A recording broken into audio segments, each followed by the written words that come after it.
IBA grads, gateway to your desired future. अस्सलाम वालेकुम everyone, this is हुनैन।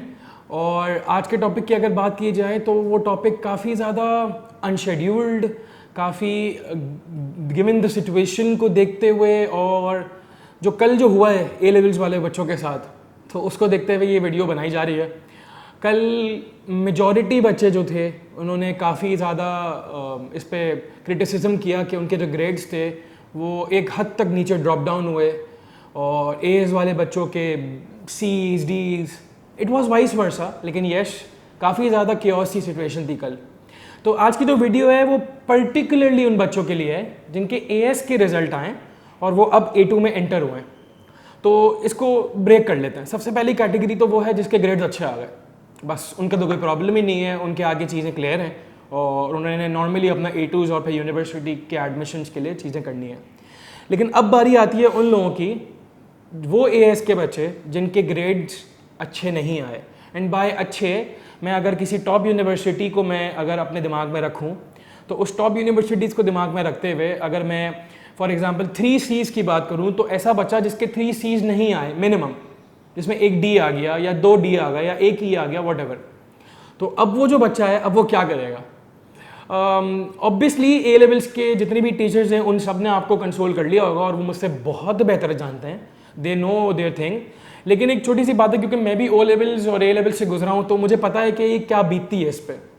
मेरे काफ़ी दोस्त थे जिनके ग्रेड्स ऊपर नीचे हुए थे, उस वक्त तो एग्ज़ाम भी हुआ था, लेकिन मतलब वो सिचुएशन बहुत चेंज हो जाती है। I can feel for you guys genuinely.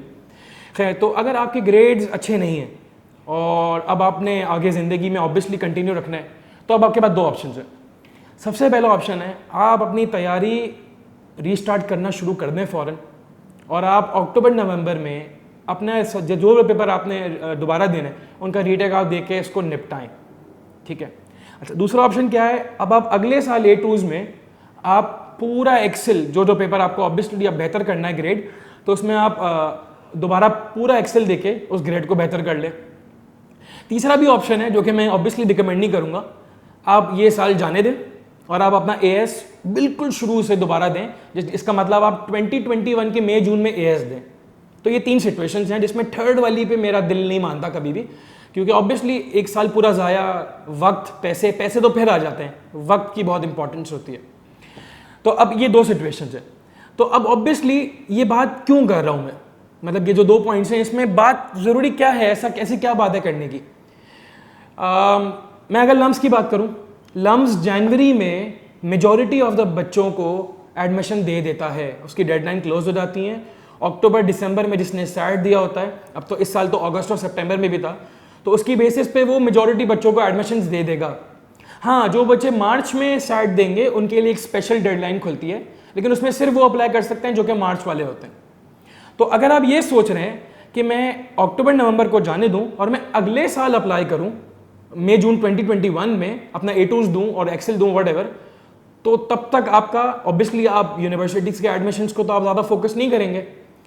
तो आपका लम्स निकल चुका होगा, आपका IBA का राउंड 1 निकल चुका होगा जो कि फरवरी में होता है, आपका नस्ट का NET 1 जो कि दिसंबर में होता है निकल चुका होगा, नस्ट का NET 2 जो कि मार्च में होता है निकल चुका होता है, मार्च और अर्ली अप्रैल इसी के बीच में होता है।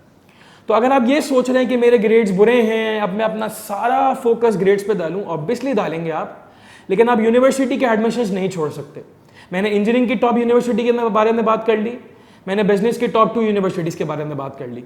यस, GIK का, अगर मैं इंजीनियरिंग बात करूँ, GIK का टेस्ट जो है वो जून में होगा, फास्ट का जुलाई में होगा, पियास का जून में होगा। लेकिन आपको ऐसा लगता है कि आप मई में फारिग होंगे, इनफैक्ट जून के फर्स्ट वीक तक पेपर्स जा सकते हैं और आप फिर 15-20 दिनों में अच्छी सॉलिड तैयारी कर सकते हैं। हाँ, करते हैं लोग, बिल्कुल करते हैं, लेकिन वो फिर उनको एक्स्ट्रा एफर्ट मारनी पड़ती है। अभी तो आप इसको ये सोचें आपके पास चांस है, NET 1 NET 2, तो आप ये ज़रूर आप इसको अवेल करें ना। अच्छा, इसी तरह अगर मैं बिजनेस यूनिवर्सिटी की बात करूँ, हो जाती है, मतलब CBM ZBS की तैयारी मई के बाद, आप एग्जाम्स के बाद आएंगे, आपकी फिर भी हो जाएगी। लेकिन अगर आप मुझे बोलें कि आप IBA की 100% तैयारी करने का सोच रहे हैं तो ऑब्वियसली 100% नहीं होगी अनटिल एंड अनलेस आप दिन के 14 घंटे दें। अभी बच्चा एग्जाम से फ्री होता है, वो 14 घंटे कहाँ देगा। ऑब्वियसली हमारे रिजल्ट बनता है, जो बच्चे एग्जाम्स के बाद आते हैं उससे बहुत अच्छा रिजल्ट बनता है, वो बच्चे पास होते हैं। लेकिन वो बच्चे जिसने राउंड 1 को देखा है, सैट को देखा है, तो वो बच्चे राउंड 2 में अगर उनका सैट 1 और राउंड 1 क्लियर नहीं हुआ है तो वो राउंड 2 में उनके होने के चांसेस बहुत बढ़ जाते हैं। तो ऑल इन ऑल अगर मैं पर्टिकुलरली बिजनेस स्टूडेंट्स और इंजीनियरिंग स्टूडेंट्स की बात करूं तो बुरे ग्रेड्स को देखते हुए आप ये चीज़ें छोड़ नहीं सकते। आपने इन चीज़ों को अपने साथ लेके चलना है। ट्रस्ट मी ऑन दिस, आपको रिग्रेट होगा अल्लाह ना करे वरना। ऑब्वियसली अपना मेन फोकस अपना CIs रखिएगा, लेकिन हल्का हल्का टुक टुक इसको चलाना है आपने। आप इस सोच से तैयारी करो कि आपका नस्ट का NET 1 नहीं हुआ, कोई बात नहीं हुआ, मेरी तो तैयारी थी। NET 2 नहीं हुआ, कोई बात नहीं, तैयारी थी। लेकिन NET 3 में जब आप जाएंगे तो आप 2 टेस्ट देख चुके हैं, आपका एक्सपीरियंस हो चुका है। इसी तरह IB की बात करूं, आप राउंड 1 देख चुके हैं, तो अब आपका राउंड 2 पास करने के चांसेस बढ़ गए। तो ये बात तो इंजीनियरिंग और मेडिकल के, इंजीनियरिंग और बिजनेस स्टूडेंट्स के लिए थी। अगर मैं मेडिकल स्टूडेंट्स की बात करूं तो 50% वेटेज आपके ग्रेड्स की होती है। तो आपके अगर ग्रेड्स नहीं आए तो आपको मेरा मशवरा है कि आप अभी राइट नाउ स्टार्ट ना करें अपनी यूनिवर्सिटी प्रिपरेशन। वो टेस्ट अगले साल अक्टूबर में होंगे। You can take your time, आप सांस लें। आप अक्टूबर नवंबर में अपने एग्जाम्स देके आप फिर तैयारी कर लें, ठीक है। लेकिन अगर आप अक्टूबर नवंबर में नहीं भी एग्जाम्स दे रहे, उसके बावजूद आप अक्टूबर नवंबर के बाद या फिर दिसंबर में आप अपने MCAT की तैयारी शुरू करें। हल्की हल्की तैयारी जो आपको क्लास में पढ़ाया जा रहा है वो पढ़ें, और आप मई जून में फिर सारा फोकस अपना CIs में दीजिएगा और फिर वापस आके अपनी तैयारी कंफर्म कर लीजिएगा।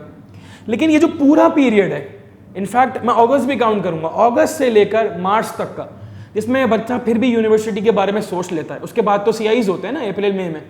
तो इस पीरियड को ज़ाया ना होने दें सिर्फ इस वजह से कि आपके ग्रेड्स नहीं आए। ये एक ब्रदर टू ब्रदर एडवाइस है, ब्रदर टू सिस्टर एडवाइस है।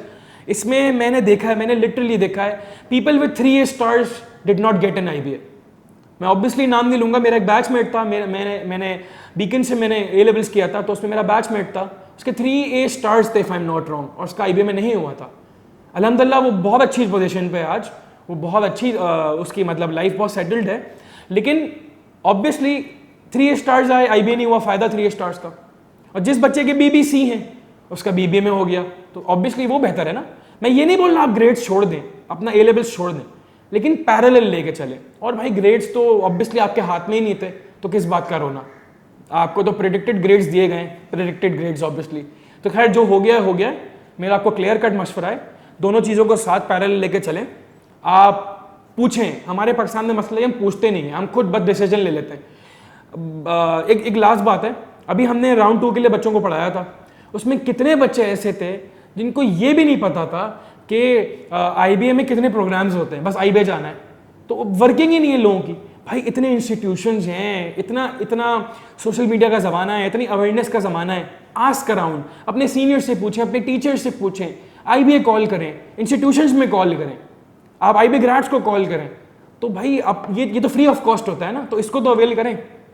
तो बस भाई ये जो छोटा सा पीरियड है अगस्त से लेकर मार्च तक का, इसको ज़ाया नहीं करिएगा। सिर्फ A लेवल्स पे 100% फोकस मेरी रिकमेंडेशन नहीं है। येस मेजॉरिटी फोकस उसमें, लेकिन इसको साथ पैरेलल लेके चलना है आपने। आई होप ये छोटी सी बात सबके लिए बहुत फ़ायदेमंद हो और बहुत बेनिफिशियल हो। बाकी बेस्ट ऑफ लक, डिसहार्टेंड नहीं होना है और बस मेहनत करनी है, बाकी अल्लाह की मर्जी है। Thank you so much, until next time, Allah हाफिज़।